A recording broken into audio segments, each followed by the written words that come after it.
You did not wake up one day and decide to push everyone away. You did not choose to stop calling your friends. You did not decide that your family was the problem. You did not choose to become someone who only has one person to turn to. That was chosen for you, carefully, patiently, over months or years, by someone who needed you to have nobody else. Because a person with nobody else is the easiest person in the world to control. And what I am about to show you in the next 7 minutes is going to make you look back at a specific relationship and understand for the first time that what felt like love pulling you close was actually strategy pulling you away from everyone who might have saved you. Stay with me, because by the time we are done, you are going to see something you cannot unsee. And the third tactic especially is the one that is going to make your stomach drop. Here is the thing that most content about narcissists gets wrong. They do not isolate you because they are cruel. They isolate you because they are afraid. A person with a strong support network is genuinely difficult to control. If you have friends who know you well enough to say something feels off, if you have family who remember who you were before this relationship, if you have people outside of this dynamic who can offer you a perspective that is not filtered through someone else's agenda, you are dangerous to a narcissist. Not dangerous in the way that word usually means. Dangerous in the way that matters to them specifically. You might figure it out. You might hear yourself describing something out loud to someone who loves you and watch their face change and realize in that moment that what you have been normalizing is not normal at all. The narcissist cannot allow that conversation to happen, so they make sure it never does. And the method they use is so gradual, so wrapped in what feels like love and closeness and being chosen, that most people do not realize they have been isolated until the relationship is already over, and they look around and notice that the people who used to be there are gone. Before I walk you through exactly how they do it, and I am going to give you every single tactic in the order they actually happen, I want to say something to whoever is watching this right now. If you found this video, there is a reason. Maybe you are in something right now that you cannot fully name yet. Maybe you are on the other side of something, and you are still trying to understand how you got so far from yourself. Maybe you are watching this for someone you love, who cannot see what you can see from the outside. Whatever brought you here, you are not here by accident. This channel exists for exactly this moment. For the person who felt something was wrong long before they had the language to say what it was. For the person who needs someone to say out loud the things that were happening to them in the dark. Every week on Psych 1.0, we go here, into the mechanisms, into the tactics, into the psychology underneath the behavior that finally makes everything make sense. If that is what you need, subscribe right now. Not at the end of the video, now. Because the people who need this content most are also the people most likely to get pulled away before they get there. Subscribe and stay with me, because what I am about to show you is going to change how you see everything that happened. Tactic 1. They start with your people, not with you. They do not tell you to stop seeing your friends directly. That would be too obvious, too easy to identify and resist. Instead, they start leaving small deposits of doubt. I just feel like your friend Sarah does not really have your back the way you think she does. I noticed your brother said something a little off to you at dinner. Did you catch that? I am not saying your family is toxic. I just think they do not fully understand you the way I do. Every comment is delivered with genuine concern in their voice. every concern is technically unprovable. And every single one plants a seed of suspicion between you and someone who was never the problem. Over time, you start seeing your people through the lens they gave you. And the lens was designed to make everyone else look slightly less trustworthy than the person handing it to you. That is tactic 1. By the time you realized something was wrong with those relationships, you had already done most of the distancing yourself. They just handed you the reason. Tactic 2. They manufacture the conflict. Pay attention to this one because it is so ordinary. It is almost invisible. Have you ever noticed that something always seemed to happen right before you were supposed to go out? They picked a fight an hour before your plans. They suddenly became unwell the evening you had somewhere to be. They needed something emotionally significant from you at precisely the moment you were supposed to be somewhere else. And you, because you are someone with empathy, stayed. Because leaving felt cruel. Because the fight felt more urgent than the dinner.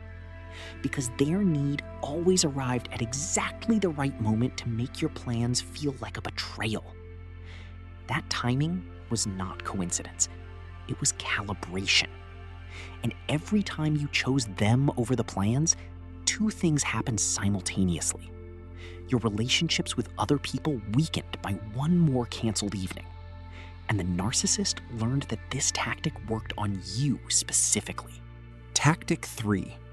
And this is the one that is going to genuinely disturb you. The beginning felt like the most intimate experience of your life.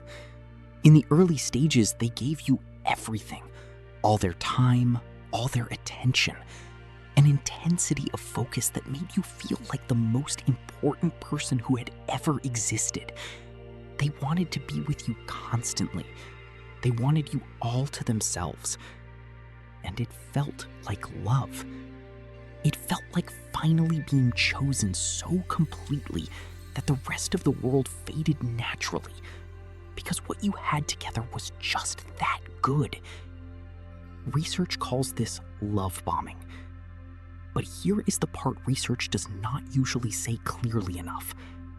The love bombing was not just about making you feel special. It was about occupying all available space. When someone consumes all your time and energy in the early stages of a relationship, your other relationships do not dramatically end. They just quietly atrophy. You stop initiating. You stop being available. You stop showing up with the same frequency, and the friendships that require maintenance start to fade. By the time the love bombing phase ends and the relationship reveals its actual nature, you have already lost the social infrastructure that would have supported you through it. That was not accidental. That was the architecture. I want to stop here because I think some of you just recognized a specific relationship in what I just described. Not the dramatic version, the ordinary version that felt like love while it was happening. Drop one word in the comments that describes how it felt when you finally understood what had been happening. Just one word. I will be reading every single one. Tactic 4. They make you the one who pulls away. This is the most sophisticated tactic of all, and the one that leaves people with the most shame afterward. At a certain point in the isolation process, the narcissist does not need to do anything else, because you start doing it yourself. The shame of the relationship makes you stop talking about it.